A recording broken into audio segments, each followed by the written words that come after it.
Hello students, how are you all? I hope you all are doing great. I am Neha Rajvanshi and I welcome you all in our today's class, that is English class of class 10. So students, we have started reading with our 7th chapter, that is Glimpses of India, okay? And as we have discussed earlier that this chapter is divided into 3 different parts, 3 different writings of 3 different writers are there in the chapter, and we have completed with our part 1, that was a baker from Goa, okay? And in today's video we will start reading with our second part. The name of second part is Coorg, okay? So Coorg is a place in India and this is written by Mr. Lokesh Abrol, okay? So जो writer है उन्होंने Coorg के बारे में हमें और क्या क्या information दी है, क्या क्या बातें हैं that he wanted to share with us, we will come to know when we will start reading with our chapter. So let's begin part 2, that is Coorg, okay? So part 2, Coorg, right? Midway between Mysore and the coastal town of Mangalore sits a piece of heaven that must have drifted from the kingdom of God. So first of all, the writer is giving an introduction of this place, that is Coorg. So वो Coorg को किस तरह से introduce कर रहे हैं. First of all, he is describing about the location कि जो Coorg है वो कहाँ पे located है. Okay, so the writer is saying कि जो मैसूर और मैंगलोर जो दो बहुत ही famous cities हैं, इन दोनों के midway between, ओके, इन दोनों के बिल्कुल बीच में जो इनका जो मिडवे पॉइंट है, that is the place where this place Coorg is located. और ये कैसा है, it is a coastal town. Coastal means near to a coast, okay. और ये इतना ब्यूटीफुल है जो Coorg है, इसकी जो नेचुरल ब्यूटी है, जो नेचुरल सीनरी है, दैट इज सो ब्यूटीफुल कि इसको देख के ऐसा लगता है like it is a piece of heaven, okay. So जितना हेवन जो है वो जितना ब्यूटीफुल होता है उतना ही ब्यूटीफुल ये प्लेस है Coorg, ओके. और इसको देख के ऐसा लगता है कि जो प्लेस है it has drifted from the kingdom of God, okay. So ऐसा लगता है कि यहाँ की नेचुरल ब्यूटी जो है वो इतनी ब्यूटीफुल है, इतनी अमेजिंगली ब्यूटीफुल है कि ऐसा लगता है कि वो बिल्कुल हेवन का ही एक पार्ट है और जो गॉड का किंगडम है वहाँ से ये ड्रिफ्ट होके यहाँ अर्थ पे आ गया है. What is drift? Drift means being carried, okay. So because of its natural beauty it is regarded like a piece of heaven, okay.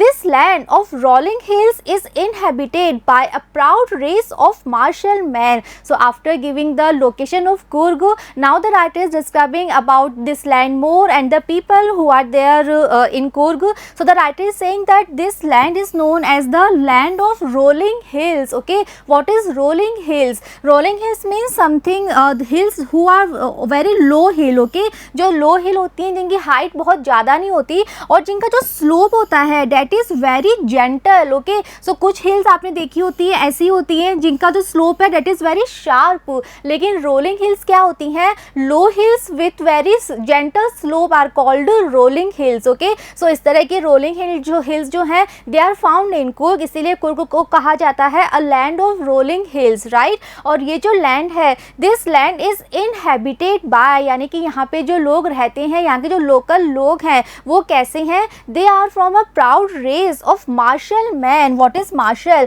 Martial means related with war, okay. So यहाँ के जो local जो यहाँ के लोग हैं वो कैसे हैं, जो पॉपुलेशन है यहाँ की लोकल वो ज़्यादातर ऐसे हैं जो कभी ना कभी वॉर से रिलेटेड रहे हैं, यानी जो कभी ना कभी अपनी लाइफ में सोल्जर रहे हैं. इस तरह के यहाँ के लोकल इनहेबिटेंट्स यहाँ पर रहते हैं, right.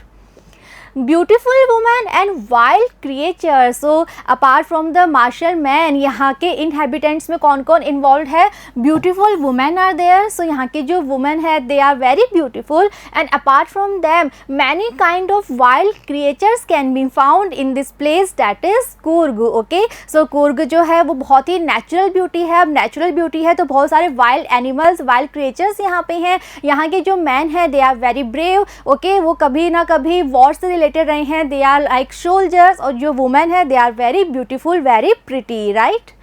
Coorg or Kodagu, the smallest district of Karnataka, is home to evergreen rainforest, spices and coffee plantations, okay. So जो place है Coorg, it is also known as Kodagu and this is the smallest district of Karnataka, okay. So where is Coorg located? It is in Karnataka state, okay. Karnataka state का smallest district है Coorg and it is also known as Kodagu and it is home of evergreen rainforest. So यहाँ पे evergreen rain forest पाए जाते हैं. What is rain forest? So in the geography I am sure आप सबने पढ़ा होगा about rain forest. Rain forest जो होते हैं generally they are very dense forest. Okay, और ये बिल्कुल जो ट्रॉपिकल एरियाज होते हैं दे आर फाउंड देयर, और ये यहाँ पे they are rich in biodiversity, right. और बहुत ही कंटिन्यूसली हैवी रेनफॉल जो होता है वो यहाँ पे जनरली देखने को मिलता है. सो इस तरह के रेन फॉरेस्ट होते हैं. Here in the picture you can see this is example of rain forest. बहुत डेंस होते हैं, they are rich in biodiversity. Okay, so इस तरह के रेन फॉरेस्ट जो होते हैं ये कुर्ग में बहुत ज़्यादा देखने को मिलते हैं. Okay, apart from rain forest Coorg में और क्या चीज़ है बहुत famous? Spices, different kinds of spices जो कि हम जनरली किचन में अपनी कुकिंग में यूज़ में लेते हैं. वो सभी स्पाइसेस जो हैं वो कुर्ग में पाई जाती हैं. And the most important thing, Coorg is famous for its coffee plantation, right.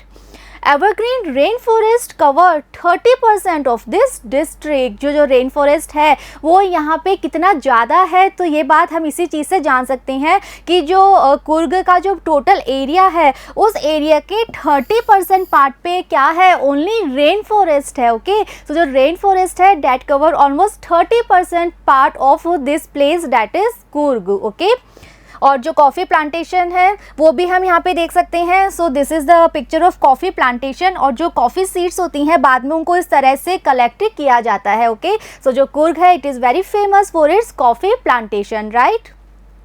During the monsoons, it pours enough to keep many visitors away. Okay, अब राइटर कह रहे हैं कि जब मानसून सीज़न होता है, जब रेनी सीज़न होता है तो यहाँ पे इतनी ज़्यादा बारिश होती है कि उस बारिश की वजह से यहाँ पे जो विजिटर्स होते हैं वो यहाँ से अवे रहते हैं, यहाँ पे विजिटर्स नहीं आते. So monsoon is not a favourable weather to visit Coorg. Okay, so writer ने हमें यहाँ पे क्लियरली बता दिया है कि अगर हम कुर्ग जाने का प्लान बना रहे हैं, if you wanted to visit Coorg, so हमें मानसून वेदर में नहीं जाना चाहिए because monsoon is not a favourable weather to visit Coorg. Okay, the season of joy commences from September and continues till March. So हमें monsoon में तो नहीं जाना है कुर्ग विजिट करने. सो कौन सा वेदर सबसे फेवरेबल है, सबसे अच्छा जब हम कुर्ग विजिट कर सकते हैं? अगर if you are making some plans to visit Coorg, so writer is giving some information कि अगर हमें कुर्ग जाना है तो जो सीजन ऑफ जॉय है, जो वहाँ पे जाने का सबसे अच्छा सीजन है,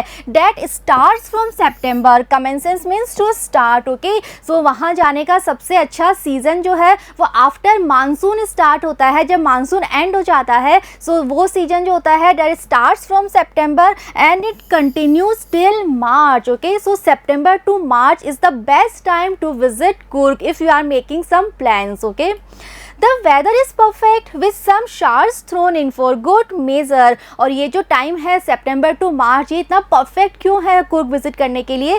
बिकॉज एट दैट टाइम जो वेदर होता है, weather is quite perfect at that time, क्योंकि उस टाइम थोड़ी बहुत शावर्स यानी कि थोड़ी बहुत बारिश होती है, but for good measures. Okay, तो इतनी ज़्यादा बारिश नहीं होती है कि आप कहीं बाहर घूमने ही नहीं जा पा रहे हैं. बारिश होती है बट वो बहुत अच्छे मेज़र में होती है, इसीलिए वो बहुत ही प्लेजेंट वेदर रहता है, बहुत अच्छा वेदर है. कहाँ कब से कब तक? From September to March if you wanted to visit Coorg. Okay, the air breathes of invigorating coffee. अब यहाँ पे कुर्ग में जो कॉफ़ी प्लांटेशन है वो इतनी ज़्यादा है, हर तरफ कॉफ़ी प्लांटेशन यहाँ देखने को मिलती है. सो उसकी वजह से यहाँ की जो एयर है उसकी एयर में भी जो है आपको ऐसा लगेगा कि जब आप वहाँ पे ब्रीथ कर रहे हैं सो आपको ऐसा लगेगा कि वहाँ की जो एयर है उसमें भी वो कॉफ़ी की जो फ्रेगरेंस है, वो जो फ्रेगरेंस है that you can feel in that place, that is Coorg. So what is invigorating? Invigorating means making one feel strong and healthy. Okay, so वहाँ की जो एयर है उस एयर में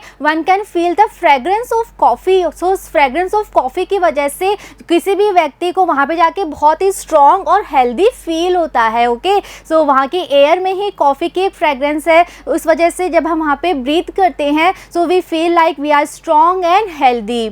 coffee estates and colonial bungalows stand tucked under tree canopies in prime corners. और जो कुर्ग यहाँ जो सिटी है ये किस तरह से बसा हुआ है, सो जो यहाँ के कॉफ़ी एस्टेट्स हैं, ओके, सो कॉफ़ी एस्टेट जैसे कि टी गार्डन होते हैं, राइट, वैसे ही कॉफ़ी एस्टेट्स होते हैं जहाँ पे कॉफ़ी का प्लांटेशन किया जाता है। सो यहाँ पे कॉफ़ी एस्टेट्स हैं और साथ ही कॉलोनियल बंगलोज हैं, okay, colonial bungalows in the picture here you can see this is like colonial bungalows, okay. So bungalows की पूरी कॉलोनीज हैं यहाँ पे और ये सब यहाँ पे स्टैंड हैं कैसे, टग्ड अंडर ट्री कैनोपीज, किस तरह से, ये इस तरह से हैं जैसे कि इनके ऊपर ट्री ने कैनोपीज बनाई है। What is canopies? Canopies means roof like covering, okay. So जो ट्री है यहाँ पे आप देख सकते हैं ट्री ने बिल्कुल ऊपर तक कवर कर रखा है, राइट। सो यहाँ पे नीचे बंगलो है और बंगलो को ऊपर से पूरी तरह से ट्री ने कवर कर रखा है, बिल्कुल एक तरह से कैनोपीज बना रखी है, राइट। सो इस तरह से यहाँ पे देखने को मिलता है इन प्राइम कॉर्नर्स। प्राइम मीन्स जो यहाँ के बेस्ट एरियाज हैं वहाँ पे हम अगर जाएंगे तो हमें देखने को मिलेगा कि वहाँ पे या तो कॉफ़ी एस्टेट्स हैं या फिर वहाँ पे कॉलोनियल बंगलोज हैं और वो इतने अच्छे, इतने नेचुरल ब्यूटी में है कि उनके ऊपर जो ट्रीज़ हैं वो ट्रीज़ ने उनको कवर कर रखा है just like canopies, okay. The fiercely independent people of Coorg are possibly of Greek or Arabic descent. Now अब राइटर जो है वहाँ के जो लोकल पॉपुलेशन है, वहाँ के जो लोकल इनहेबिटेंट्स हैं उनके बारे में और इन्फॉर्मेशन हमें दे रहे हैं। एंड ही सेइंग कि यहाँ के जो पीपल हैं they are fiercely independent. What is fiercely? Fiercely means powerful और heartfelt, okay. So they are independent people, they are powerful people. और ये जो है इनके बारे में अगर हम देखेंगे इनका ओरिजिन कहाँ से हुआ है, डिसेंट मीन्स द ओरिजिन और we can say the background, okay. So यहाँ के जो लोकल लोग हैं इनका बैकग्राउंड क्या है, what is the background of these people, और वी कैन से इनका ओरिजिन कहाँ से हुआ है, ओके। सो इसके बारे में जो पॉसिबिलिटीज़ हैं वो क्या है कि या तो इनका ओरिजिन ग्रीक से हुआ है या फिर इनका ओरिजिन अरेबिक ओरिजिन है, ओके। सो इस तरह की पॉसिबिलिटी यहाँ के लोकल पॉपुलेशन के बारे में है that either they have their origin from Greek और from Arabic, right. As one story goes, a part of Alexander's army moved south along the coast and settled here when return became impractical. और यहाँ पे ये Greek origin कैसे हुआ, Greek origin से यहाँ की लोकल पॉपुलेशन कैसे बन गई, सो इसके बारे में भी एक कहानी है। सो राइटर हमें उसके बारे में बता रहे हैं। सो जैसे कि ये कहानी यहाँ पे काफ़ी पॉपुलर है। So according to that tale, जब अलेक्जेंडर की army, so we all know that Alexander जो था एक टाइम इसने इंडिया पे अटैक किया था। सो जब अलेक्जेंडर की आर्मी यहाँ पे आई थी, सो जब उनका वापस से अपने कंट्री पे वापस जाना इम्प्रैक्टिकल हो गया था। Impractical means something that is not realistic और सेंसिबल। यानी कि जब अलेक्जेंडर अपनी आर्मी के साथ इंडिया आया था इंडिया पे अटैक करने के लिए और उसकी आर्मी का कुछ पार्ट यहीं रह गया था, वो वापस अपने देश, अपनी कंट्री पे वो रिटर्न नहीं हो पाए थे। सो ऐसे में वो साउथ इंडिया की तरफ मूव हो गए थे, ओके। वो साउथ डायरेक्शन की तरफ मूव होते गए थे अलोंग द कोस्ट और फाइनली वो कूर्ग में आ गए और यहाँ पे आके वो यहीं पर सेटल्ड हो गए, ओके। सो जो अलेक्जेंडर आर्मी के सोल्जर्स थे वो सोल्जर कोस्ट के किनारे चलते चलते यहाँ तक आ गए और यहाँ पे आके वो सेटल हो गए, okay. These people married amongst the locals and their culture is apparent in the martial traditions, marriage and religious rites. अब जो वो सोल्जर थे अलेक्जेंडर आर्मी के, जब वो यहाँ पे आए, यहाँ पे आके सेटल्ड हो गए, so after that they married amongst the locals. उसके बाद यहाँ की जो लोकल पॉपुलेशन थी उनके साथ उन्होंने अपने मैरिज रिलेशन डेवलप किए और इसीलिए जो अब उन लोगों का जो कल्चर है वो कल्चर देख के हम कह सकते हैं it is very apparent. Apparent means very clearly visible, okay. So यहाँ पे वो जो हम कह सकते हैं वो पॉपुलेशन जिनका ग्रीक ओरिजिन है, जो कि अलेक्जेंडर आर्मी के बाद में यहाँ पे डेवलप हो गई थी, सो उनका जो जितना भी ट्रेडिशन है, जो भी कल्चर है, उसमें उसको देख के हम कह सकते हैं कि दैट इज़ वेरी डिफरेंट। जो बाकी कल्चर है उससे काफ़ी डिफरेंस है उनके कल्चर में, ओके। अब चाहे वो मार्शल ट्रेडिशन हो, चाहे उनके मैरिजेस के कल्चर हो या फिर रिलीजियस राइट्स जो होते हैं, वो सभी काफ़ी डिफरेंट है। और ये जो डिफरेंस है, ये जो डिफरेंस है that can be seen very clearly, okay. Which are distinct from the Hindu mainstream. Okay, so यहाँ के जो वो लोग हैं जो कि अलेक्जेंडर आर्मी के थ्रू यहाँ पे डेवलप हो गए थे धीरे धीरे, सो उनका जो कल्चर है वो कल्चर जो हिंदू मेन स्ट्रीम का कल्चर है उससे काफ़ी डिफरेंट है। What is mainstream? Mainstream means followed by most people. So जो हिंदूज़ के द्वारा जो मोस्टली जो कल्चर फॉलो किया जाता है उससे उनका कल्चर काफ़ी डिफरेंट है। क्यों डिफरेंट है? क्योंकि उनका जो ओरिजिन है वो ओरिजिन कहीं ना कहीं ग्रीक से या फिर हम कह सकते हैं अरब से रिलेटेड है। That is the reason Hindu main stream से उनका कल्चर जो है that is a bit of different. Okay, the theory of Arab origin draws support from the long black coat with an embroidered waist belt worn by the Kodavus। Okay, so अब तक हमने पढ़ा कि Greek origin जो है वो कैसे हुआ। सेकंड हमने पढ़ा था एक और पॉसिबिलिटी क्या है, Arab origin. So now writer is giving the explanation कि अरब ओरिजिन से हम कैसे एसोसिएट कर सकते हैं। सो वो कह रहे हैं कि जो थ्योरी है अरब ओरिजिन की उस थ्योरी को सपोर्ट मिलता है किस बात से, यहाँ के जो लोग हैं और यहाँ के लोकल लोगों को क्या कहते हैं, कोडावुस कहते हैं। ओके, सो यहाँ के जो लोकल लोग हैं वो क्या पहनते हैं, they use to wear a long a black coat. Okay, और इस कोट के साथ में वो क्या पहनते हैं, एक वेस्ट बेल्ट पहनते हैं और वो बेल्ट जो होती है वो एम्ब्रॉयडरी की हुई होती है। Okay, so here in the picture you can see ये यहाँ के लोगों की एक ट्रेडिशनल ड्रेस है। So this is the long black coat और यहाँ पे ये वेस्ट बेल्ट पहनी है और ये जो बेल्ट होती है इस बेल्ट पे एम्ब्रॉयडरी की हुई जाती है। ओके, सो ये जो इनकी ट्रेडिशनल ड्रेस है इस ड्रेस की वजह से हम कह सकते हैं कि कहीं ना कहीं से इनका जो ओरिजिन है that is related with Arab countries. Okay, known as kupya, और ये जो ड्रेस है इस ड्रेस को क्या कहा जाता है, इस ड्रेस को कहा जाता है कूपिया।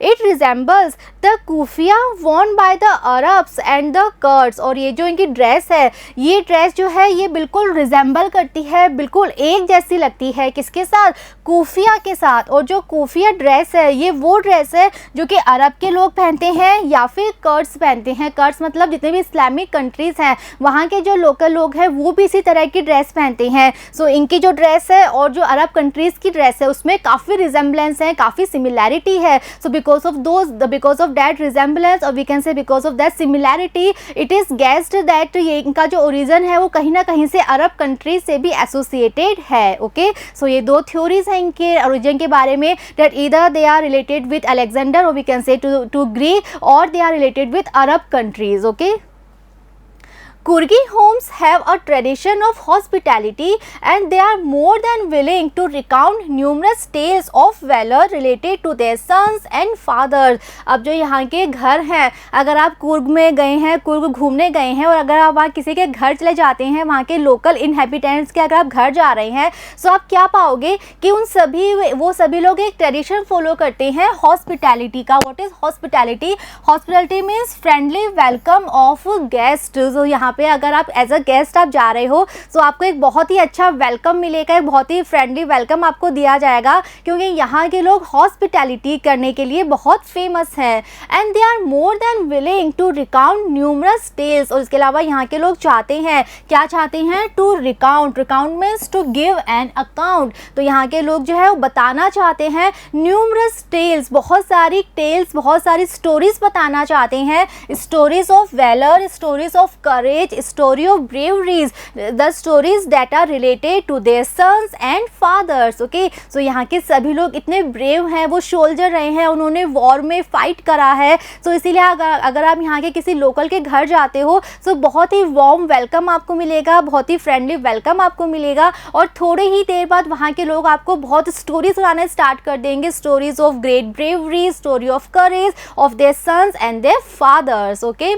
The Kurg regiment is one of the most decorated in the Indian Army and the first chief of the Indian Army, General Cariappa, was a Kurgi। Okay, अब यहाँ के लोग कितने ब्रेव हैं ये बात हम इसी बात से पता लगा सकते हैं कि जो कुर्ग रेजिमेंट है ये इंडियन आर्मी की द मोस्ट डेकोरेटेड रेजिमेंट है। मोस्ट डेकोरेटेड का मतलब decorated with awards for bravery. So Indian army का एक पार्ट है कुर्ग रेजिमेंट और जो कुर्ग रेजिमेंट है that is the most most decorated regiment, उसको सबसे ज़्यादा अवार्ड मिले हैं, अवार्ड्स फॉर ब्रेवरी, ओके। और जो हमारी आर्मी के फर्स्ट चीफ थे, okay, the first chief of Indian army, जिनका नाम क्या था, general Cariappa, he was also a Coorgi, okay, he also belong to this place that is Coorg, okay. So इसी बात से we can know, we can get an idea कि यहाँ के लोग कितने ब्रेव हैं और आर्मी में जाने का, सोल्जर बनने का यहाँ पे कितना बड़ा ट्रेडिशन है, जिसको अभी भी सब लोग यहाँ पे फॉलो करते हैं, okay.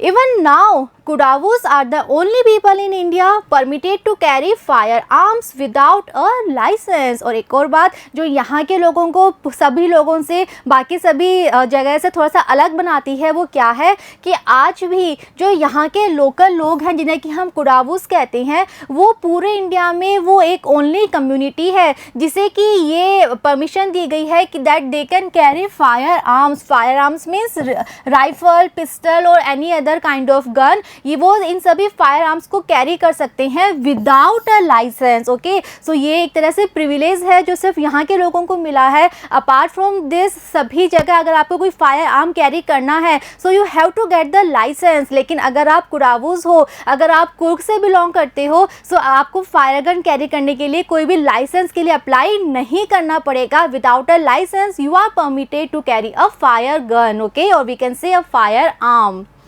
The river Kaveri obtains its water from the hills and forests of Coorg। अब यहाँ की कुछ नेचुरल ब्यूटी के बारे में राइटर हमें बता रहे हैं। सो यहाँ की एक फेमस रिवर है कावेरी, आप सबने नाम सुना होगा, साउथ इंडिया की काफ़ी फेमस रिवर है कावेरी। सो जो रिवर कावेरी है, इसका जो ये अपना जो अपने अंदर जो पानी ये लाती है, ये कहाँ से आता है, जो कुर्ग की हिल्स हैं, जो कुर्ग की फॉरेस्ट है, वहाँ से इसका ओरिजिन होता है, वहाँ से रिवर स्टार्ट होती है, वहाँ से इसका पानी स्टार्ट होता है, okay. Mahseer, a large fresh water fish abound in these waters. अब ये जो कावेरी का वाटर है, कावेरी रिवर का जो वाटर है, इस वाटर में एक फ़िश जो है वो पाई जाती है। Abound means, abound is having large numbers, okay. So यहाँ पे ये फ़िश बहुत ज़्यादा नंबर में पाई जाती है, बहुत ज़्यादा क्वांटिटी में ये पाई जाती है, और इस फिश का नाम है महाशीर, और ये फ्रेश वाटर फिश है, ओके। ये केवल फ्रेश वाटर में पाई जाती है। और mahseer, here in this picture you can see this is mahseer fish, okay. और ये केवल फ्रेश वाटर में पाई जाती है, और कावेरी रिवर में ये बहुत ज़्यादा क्वांटिटी में ये फिश पाई जाती है। Kingfishers die for their catch while squirrels and langurs drop partially eaten fruit for the mischief of enjoying the splash and the ripple effect in the clear water। अब यहाँ पे वो कौन कौन से क्रिएचर्स हैं जिनके बारे में राइटर हमें बता रहे हैं। सो वो कह रहे हैं कि जिस तरह से रिवर में महाशीर पाई जाती है, वैसे ही यहाँ पे एक बहुत ही फेमस बर्ड पाया जाता है जिसको हम कहते हैं किंगफिशर्स। आप सबने सुना होगा, दिस इज किंगफिशर। और ये जो बर्ड है ये फिश खाता है, और फिश खाने के लिए पानी में डाइव करता है, ओके। सो अब जब पानी में महाशीर फिश है, तो ऐसे में किंगफिशर भी वहाँ पे पाया जाता है, और ये उन फिश को कैच करने के लिए पानी में डाइव करता है, okay. While squirrels and langurs drop partially eaten fruit. इसके अलावा यहाँ पे स्क्विरल्स भी हैं, लंगूर्स भी हैं, और ये दोनों क्या करते हैं, ये अपना फ्रूट जो है उसको पार्शली खाते हैं। Partially means only in part, okay. So कोई भी ये किसी भी ट्री से फ्रूट को तोड़ लेते हैं और उस फ्रूट को थोड़ा सा खा लेते हैं, थोड़ा सा पार्ट उस फ्रूट का खा लेते हैं, और फिर उसके बाद क्या करते हैं, ये उस फ्रूट को फेंक देते हैं उस नदी में, कावेरी नदी में फेंक देते हैं। इस तरह से ये एक मिसचीफ करते हैं, ओके, थोड़ी सी शैतानी ये करते हैं। और फिर ये क्या करते हैं, और ऐसा ये क्यों करते हैं, क्योंकि एंजॉय करते हैं कि जब इन्होंने फ्रूट फेंका पानी में, तो पानी में फ्रूट फेंकने की वजह से जो स्प्लैश होता है पानी का, और पानी में जो रिपल इफेक्ट आता है। What is ripple effect? Ripple is a series of waves on the surface of water, okay। So when they drop any fruit that is half eaten fruit in the water, in the fresh water of Kaveri, so वहाँ पे कुछ waves जो होती हैं वो वहाँ पे create हो जाती हैं। तो उस waves को, और जो वो splash होता है, उस splash को ये लोग जो हैं squirrels और langurs ये बहुत enjoy करते हैं, इसीलिए ये mischief करते हैं। half eaten fruits ये उस river में throw कर देते हैं, फेंक देते हैं, drop कर देते हैं, okay। Elephants enjoy being bath and scrubbed in the river by their mahouts. अब इसके अलावा यहाँ पे वाइल्ड एनिमल्स भी हैं बहुत सारे, और वो जो एनिमल्स हैं दे इंजॉय, क्या इंजॉय करते हैं कि महाउस के द्वारा, महाउस में जो केयर टेकर होता है एलिफेंट का, सो जो एलिफेंट्स के केयर टेकर होते हैं वो एलिफेंट्स को बात कराते हैं, उन्हें स्क्रब करते हैं। Scrub means to rub, okay, तो उनकी बॉडी को वो रब करते हैं और इस रिवर में वो उनको बात कराते हैं। सो ये चीज़ एलिफेंट्स को बहुत पसंद है। The most laid back individuals become converts to the life of high energy adventure with river rafting, canoeing, rappelling. अब राइटर बता रहे हैं कि apart from all this natural beauty, सब एडवेंचरस स्पोर्ट्स जो है वो भी यहाँ पे कुर्ग में बहुत फेमस है, और जितने भी यहाँ विजिटर्स आते हैं वो सभी अट्रैक्ट होते हैं because of this adventurous sports. तो राइटर क्या कह रहे हैं कि अगर कोई इंडिविजुअल बहुत ही लेड बैक है, लेड बैक मीन्स जो बहुत ही ईजी गोइंग है, बहुत ही रिलैक्स्ड है, जिसको लाइफ में बिल्कुल रिलैक्स रहना है, कुछ भी एडवेंचरस नहीं करना, ओके, जो बहुत ही एक ईजी गोइंग लाइफ चाहता है, इस तरह का अगर कोई इंडिविजुअल है, if a person is there like this, so वो भी यहाँ पे आके चेंज हो जाता है और क्या बन जाता है, हाई एनर्जी एडवेंचरस पर्सन बन जाता है, ओके। सो अगर if a person is there, okay, who wanted to just relax in his life, okay, और वो कुछ भी नहीं करना चाहता, लेकिन जब वो कुर्ग आता है और कुर्ग में जिस तरह के स्पोर्ट्स हैं, जो एडवेंचरस स्पोर्ट्स हैं, उन स्पोर्ट्स को देख के वो भी कन्वर्ट हो जाता है, वो भी चेंज हो जाता है और वो भी एक स्पोर्ट्स लविंग पर्सन बन जाता है। सो क्या क्या फेमस स्पोर्ट्स हैं यहाँ पे? First is river rafting. So river rafting, here you all can see this is river rafting. This is canoeing, ये यहाँ पे एक छोटी सी बोट होती है और इसको इस तरह से चलाया जाता है। This is rappelling. रैपलिंग क्या होती है? एक रोप की हेल्प से आप किसी हिल से क्लाइम डाउन करते हो, नीचे उतरते हो, that is called rappelling. So ये यहाँ के some of the most favourite adventurous sports हैं जिसके लिए कुर्ग जो है बहुत फेमस है, ओके। सो सारे जो स्पोर्ट्स है ये यहाँ पे कुर्ग में बहुत ही कॉमन है और ये one of the most important attraction है among the visitors, okay. Rock climbing and mountain biking, और इसके अलावा यहाँ पे रॉक क्लाइंबिंग भी की जाती है and apart from this mountain biking जो है ये भी एक बहुत ही कॉमन, बहुत ही पॉपुलर एडवेंचरस स्पोर्ट है जो कि यहाँ पे कुर्ग में किया जाता है, okay. Numerous walking trails in this region are a favorite with trekkers, और इसके अलावा यहाँ पे बहुत सारे walking trails हैं। trails means path, so जो ट्रैकिंग के लिए जाते हैं, ओके, तो उनको भी यहाँ पे बहुत ज़्यादा अच्छा लगता है क्योंकि यहाँ पे बहुत सारे walking trails हैं, ओके। ट्रैकिंग करने के लिए बहुत सारे trails हैं यहाँ पे, so जिनको ट्रैकिंग करनी है उनके लिए भी कुर्ग जो है उनकी one of the favourite place है for trekking. Birds, bees and butterflies are there to give you company. So इस तरह से अगर आप कभी भी जा रहे हो, कभी भी आप फॉरेस्ट में जा रहे हो या फिर आप रिवर में जा रहे हो, रिवर राफ्टिंग कर रहे हो या फिर आप कैनोइंग कर रहे हो या फिर आप माउंट क्लाइंबिंग कर रहे हो, ओके। सो ऐसे में आपको कंपनी देने के लिए बहुत सारे नेचुरल बर्ड्स भी हैं, नेचुरल इंसेक्ट भी हैं, बहुत सारे बर्ड्स, बीज एंड बटरफ्लाइज आपको मिलते जाएंगे who are there to just give you a company, okay. Macaques, Malabar squirrels, langurs and slender lories keep a watchful eye from the tree canopy. और अगर आप फॉरेस्ट में कहीं जा रहे हो तो आपको पता भी नहीं चलेगा कि ऊपर जो इतने बड़े बड़े ट्रीज़ हैं उनके ऊपर कौन कौन बैठा हुआ है और वो बैठा बैठे आपको वॉचफुल आई दे रहे हैं, वो आपको वहाँ से बैठे बैठे आपको ऑब्जर्व कर रहे हैं, आपको देख रहे हैं, ओके। सो आप नहीं देख पा रहे उन एनिमल्स को, लेकिन वो एनिमल्स उन ट्रीज़ की कैनोपीज पे बैठे हैं and they are keeping a watchful eye on you. और वो एनिमल्स, वो क्रिएचर कौन कौन से हैं? मकाक्स। मकाक्स आप यहाँ देख सकते हैं, it is a kind of a monkey. So ये मकाक्स जो है ये भी वहाँ पे कुर्ग में काफ़ी कॉमनली पाया जाता है। Malabar squirrels, this is Malabar squirrels, ये बहुत ही कलरफुल स्क्विरल होती है। अपार्ट फ्रॉम दिस लंगूर, आप सबने लंगूर तो देखा है, बहुत कॉमन है। Slender loris, this animal is known as slender loris. So ये यहाँ के कुछ कॉमन एनिमल्स है जो कि यहाँ के फॉरेस्ट में पाए जाते हैं और हो सकता है आप इन्हें ना देख पा रहे हो, लेकिन ये उन ट्रीज की कैनोपीज के ऊपर बैठे हुए होते हैं and they are just keeping a watchful eye on you, okay. I do, however, prefer to step aside for wild elephants। अब राइटर कह रहे हैं कि ये सब एनिमल्स, ये सभी क्रिएचर्स तो फिर भी ठीक है, लेकिन यहाँ के जो वाइल्ड एनिमल्स हैं, तो राइटर कह रहे हैं जो वाइल्ड एलिफेंट्स हैं यहाँ के, उनके लिए राइटर कह रहे हैं कि मैं तो उनसे दूर ही रहना चाहता हूँ, मैं नहीं चाहता कि मैं कभी भी यहाँ के जो वाइल्ड एलिफेंट्स हैं उनके पास में जाऊँ।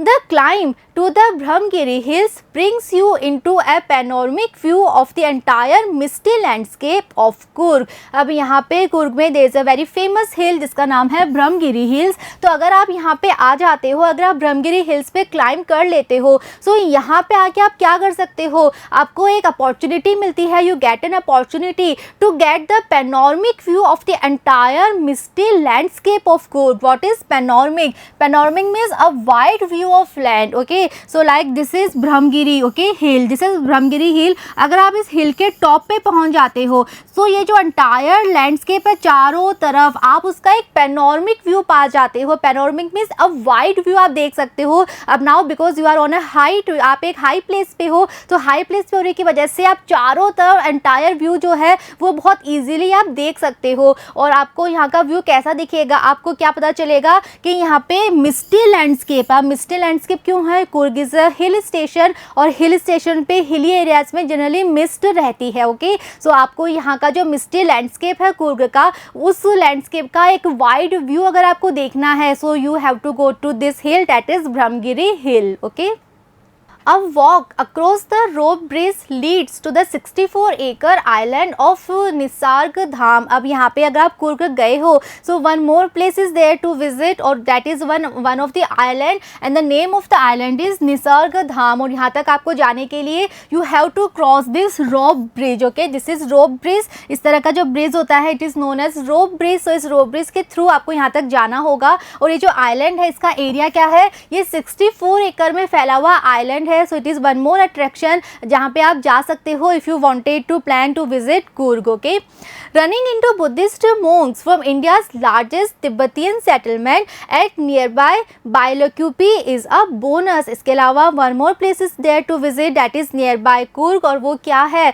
that is Bailakupi। और ये क्यों फेमस है, यहाँ पे इंडियाज लार्जेस्ट तिब्बतियन सेटलमेंट है। ओके, सो अगर आपको बुद्धिस्ट monks को देखना है, अगर आप बुद्धिस्ट फॉलो करते हो, या फिर अगर आपको बुद्धिज्म को और ज़्यादा जानना है, उनके बारे में अगर आपको जानना है, अगर आपको monks से मिलना है, so this is a perfect place for you. आप यहाँ पे आ सकते हो, और यहाँ पे इंडिया का लार्जेस्ट तिब्बतियन सेटलमेंट यहाँ पर आपको मिलेगा। So this place is like a bonus for you. Bonus means an extra part. Okay, so अगर आप कुर्ग आए हुए हो और आपको कुछ और बोनस चाहिए, कुछ और एक्स्ट्रा अगर आपको देखना है, so this is the best place for you. आप यहाँ पर आ सकते हैं, आप यहाँ पे monks से मिल सकते हैं, जो बुद्धिज्म कल्चर है आप उसको और क्लोजली यहाँ पे आके आप देख सकते हैं। Okay, The monks in red, ochre and yellow robes are amongst the many surprises that wait to be discovered by visitors searching for the heart and soul of India right here in Coorg। Okay, so जब आप यहाँ पर आते हो, आप Buddhism culture को देखते हो, यहाँ पे जो monks हैं आप उनसे मिलते हो,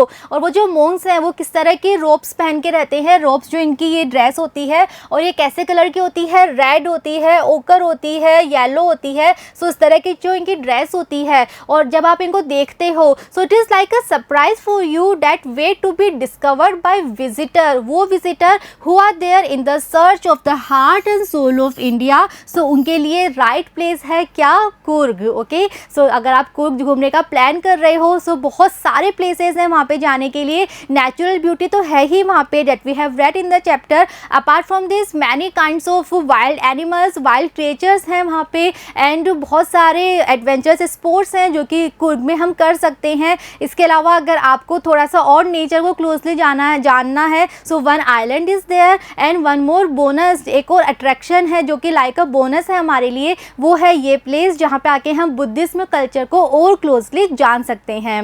okay, so students, this part ends here. I hope this part is very much clear to you. The writer has given a lot of information about Coorg to all of us. So in next video we will see the comprehension part, we will solve the questions. So see you in the next video. Thank you.